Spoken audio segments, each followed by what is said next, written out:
1 Samuel, capítulo 18. A inveja de Saul. Depois dessa conversa de Davi com Saul, surgiu tão grande amizade entre Jonatas e Davi, que Jonatas tornou-se o seu melhor amigo. Daquele dia em diante, Saul manteve Davi consigo e não o deixou voltar à casa de seu pai.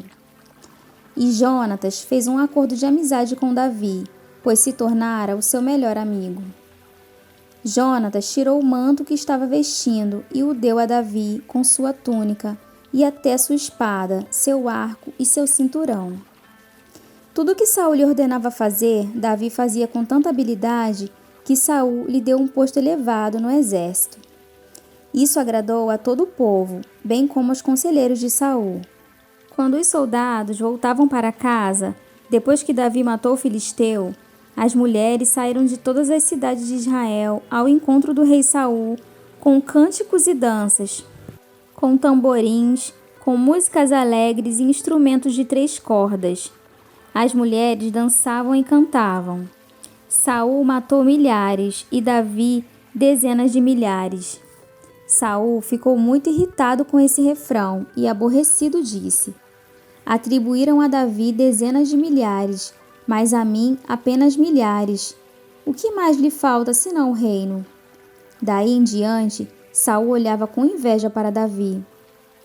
No dia seguinte, um espírito maligno, mandado por Deus, apoderou-se de Saul e ele entrou em transe em sua casa, enquanto Davi tocava a harpa, como costumava fazer.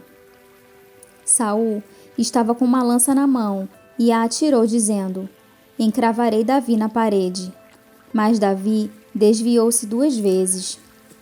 Saul tinha medo de Davi porque o Senhor o havia abandonado e agora estava com Davi. Então afastou Davi de sua presença e deu-lhe o comando de uma tropa de 1000 soldados que Davi conduzia em suas campanhas. Ele tinha êxito em tudo o que fazia, pois o Senhor estava com ele. Vendo isso, Saul teve muito medo dele. Todo Israel e todo Judá, porém, gostavam de Davi, pois ele os conduzia em suas batalhas. Saul disse a Davi: aqui está a minha filha mais velha, Merabe.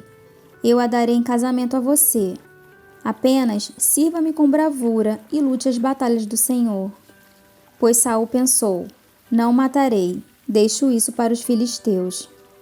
Mas Davi disse a Saul: quem sou eu e o que é minha família ou o clã de meu pai em Israel, para que eu me torne genro do rei?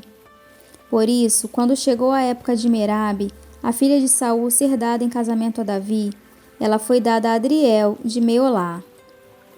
Mical, a outra filha de Saul, gostava de Davi. Quando disseram isso a Saul, ele ficou contente e pensou: eu a darei a ele, para que lhe sirva de armadilha, fazendo cair nas mãos dos filisteus. Então Saul disse a Davi: hoje você tem uma segunda oportunidade de tornar-se meu genro. Então Saul ordenou aos seus conselheiros que falassem em particular com Davi, dizendo: o rei está satisfeito com você, e todos os seus conselheiros o estimam. Torne-se agora seu genro. Quando falaram com Davi, ele disse: vocês acham que tornar-se genro do rei é fácil? Sou homem pobre sem recursos. Quando os conselheiros de Saul lhe contaram o que Davi tinha dito, Saul ordenou que dissessem a Davi: o rei não quer outro preço pela noiva, além de 100 prepúcios de filisteus, para vingar-se de seus inimigos. O plano de Saul era que Davi fosse morto pelos filisteus. Quando os conselheiros falaram novamente com Davi, ele gostou da ideia de tornar-se genro do rei. Por isso, antes de terminar o prazo estipulado, Davi e seus soldados saíram e mataram 200 filisteus. Ele trouxe os prepúcios e apresentou-os ao rei, para que se tornasse seu genro. Então Saul lhe deu em casamento a sua filha Mical. Quando Saul viu claramente que o Senhor estava com Davi e que sua filha Mical o amava, temeu ainda mais e continuou seu inimigo pelo resto de sua vida. Os comandantes filisteus continuaram saindo para a batalha, e todas as vezes que o faziam, Davi tinha mais habilidade do que os outros oficiais de Saul. E assim, tornou-se ainda mais famoso.